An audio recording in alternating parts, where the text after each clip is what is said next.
નમસ્કાર, સ્વાગત છે આપનું DTV ન્યૂઝમાં। BSFમાંથી નિવૃત્ત થઈ જવાન દાહોદ રેલવે સ્ટેશન આવી પહોંચતા સન્માનભેર સ્વાગત કરી ભવ્ય રેલી કાઢવામાં આવી। દાહોદ જિલ્લાના કરબાડા તાલુકાના અભલોડ ગામના વતની કેશવસિંહ BSFમાં ફરજ બજાવતા હતા અને દેશની સરહદ, આંતરિક સુરક્ષા, VVIP સુરક્ષા જેવી અનેક ફરજોમાં દેશના અનેક રાજ્યોમાં 34 વર્ષ પોતાની સેવા આપી ફરજમાંથી નિવૃત્ત થયા ત્યારે આજે વતનમાં આવી પહોંચેલા જવાનનું દાહોદના રેલવે સ્ટેશન ઉપર પેરામિલિટરી સંગઠનના પ્રદેશ અધ્યક્ષ દીપેશ પટેલ સહિત સંગઠનના સભ્યો તેમજ જવાનના પરિવારજનો અને આસપાસમાંથી ઉમટેલા લોકોએ ભવ્ય સ્વાગત કર્યું હતું। નમસ્કાર, જય હિન્દ, જય ભારત, જય પેરામિલિટરી।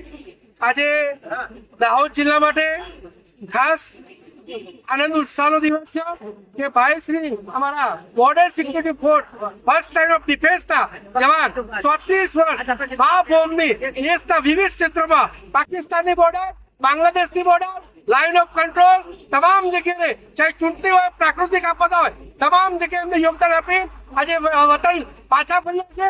અમારા પેરામિલિટરી સંગઠન માટે તેમજ સમસ્ત વિસ્તાર માટે ખૂબ જ હર્ષ ઉલ્લાસનો દિવસ છે અને આશા રાખીએ આપણા માધ્યમથી સરકારને એક વિનંતી કરવા માંગીએ છીએ કે જે જવાન દેશની આંતરિક સુરક્ષા, સરહદની સુરક્ષા, VVIP સુરક્ષા, NSC, SPG તમામ જગ્યાએ જે પેરામિલિટરી જવાનો પોતાનું યોગદાન આપતા હોય છે, પણ આજે આ હર્ષ ઉલ્લાસના દિવસે મારે સરકારને વિનંતી કરવું પડે છે કે આવા જે જવાન નિવૃત્ત થઈને આવે છે ત્યારે એમના બેસ્ટ સેટઅપ જે આર્મીની સુવિધા મળવી જો એ અમારા પેરામિલિટરીના જવાનને મળવી જો।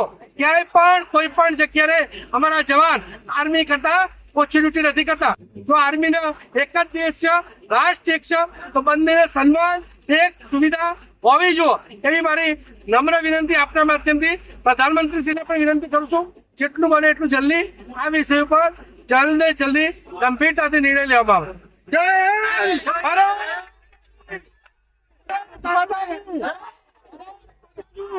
તેમજ રેલવે સ્ટેશનથી લઈ દાહોદ શહેરમાં થઈ રેલી સ્વરૂપે વતન અભલોડ ગામે પહોંચ્યા હતા। જવાન વતન પહોંચતા સૌ કોઈએ સન્માનભેર જવાનને આવકારી સ્વાગત કર્યું હતું।